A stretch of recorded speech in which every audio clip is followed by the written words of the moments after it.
रास्ता बदलना हो उसे रास्ता बदलने से, जिसे हद से निकलना हो उसे हद से निकलने से।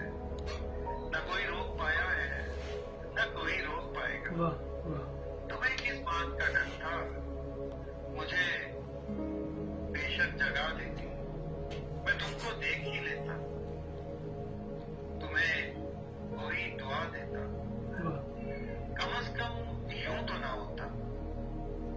मेरे साथी हकीकत है, तुम्हारे बाद होने के लिए कुछ भी नहीं बाकी।